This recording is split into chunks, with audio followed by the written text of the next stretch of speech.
Hello friends, welcome to Dhana's tips. இன்றைக்கி நம்ம இட்லி, தோசை எல்லாத்துக்குமே தொட்டு சாப்பிட்ற மாதிரி வெங்காய சட்னி எப்படி பண்ணுறதுன்னு பார்க்கலாம்.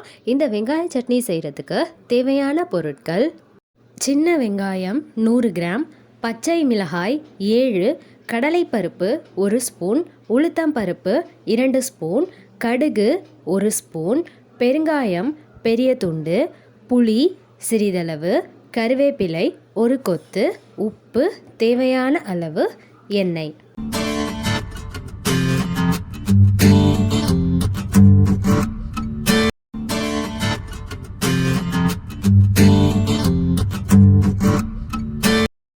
கடாயில் எண்ணெய் விட்டு எண்ணெய் நல்லா சூடானதுக்கு அப்புறம் பச்சை மிளகாய், கடலைப்பருப்பு, உளுத்தம் பருப்பு, பெருங்காயம் 4த்தையும் சேர்த்துட்டு வறுத்து எடுத்துக்கலாம். நான் கட்டி பெருங்காயம் யூஸ் பண்ணுறதுனால பச்சை மிளகாய், கடலைப்பருப்பு, உளுத்தம் பருப்பெல்லாம் வறுக்கும் போதே அது கூடயே பெருங்காயத்தையும் சேர்த்துட்டு வறுத்து எடுத்துக்கிறேன்.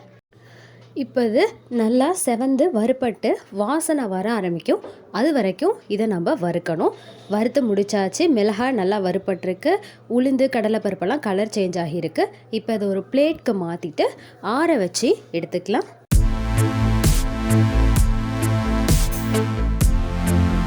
திரும்பவும் கடாயில் எண்ணெய் விட்டு சின்ன வெங்காயத்தில் தோல் எல்லாத்தையும் உரிச்சிட்டு அந்த வெங்காயத்தை இதில் சேர்த்துட்டு நல்லா வதக்கி எடுத்துக்கலாம்.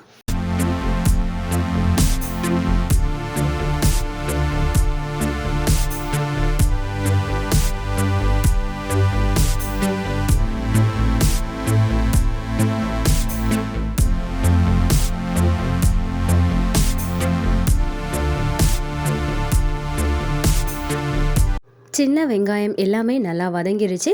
இப்போ அடுப்பை ஆஃப் பண்ணிவிட்டு இதை அப்படியே ஆற வச்சு எடுத்துக்கலாம். இப்போ ஒரு மிக்ஸி ஜாரில் பச்சை மிளகாய், கடலைப்பருப்பு, உளுத்தம் பருப்பு, புளி, கொஞ்சமாக உப்பு சேர்த்துட்டு அரைச்சி எடுத்துக்கலாம். இதை அரைக்கும் போது லைட்டாக நம்ம தண்ணியும் கொஞ்சமாக சேர்த்துக்கலாம். பச்சை மிளகாய், கடலைப்பருப்பு எல்லாத்தையுமே அரைச்சி முடித்ததுக்கப்புறம் நம்ம வதக்கி ஆற வச்சு எடுத்த சின்ன வெங்காயத்தையும் இதில் சேர்த்துட்டு அரைச்சி எடுத்துக்கலாம். நல்லா அரைச்சி முடிச்சாச்சு. அடுத்து சட்னிக்கு நம்ம கடுகு தாளித்து சேர்த்தலாம். கடுகு தாளிக்கும் போதே கருவேப்பிலையும் சேர்த்து தாளித்து இதில் சேர்த்தலாம். எல்லா டிஃபன் ஐட்டம்ஸ்க்கும் தொட்டு சாப்பிடக்கூடிய வெங்காய சட்னி தயாராகிடுச்சு. ட்ரை பண்ணுங்கள். ட்ரை பண்ணிவிட்டு எப்படி இருக்குன்னு கமெண்ட் பண்ணுங்கள். சேனலுக்கு சப்ஸ்கிரைப் பண்ணுங்கள். மறக்காமல் பக்கத்தில் இருக்க பெல் ஐக்கானை கிளிக் பண்ணிக்கோங்க. தேங்க்யூ.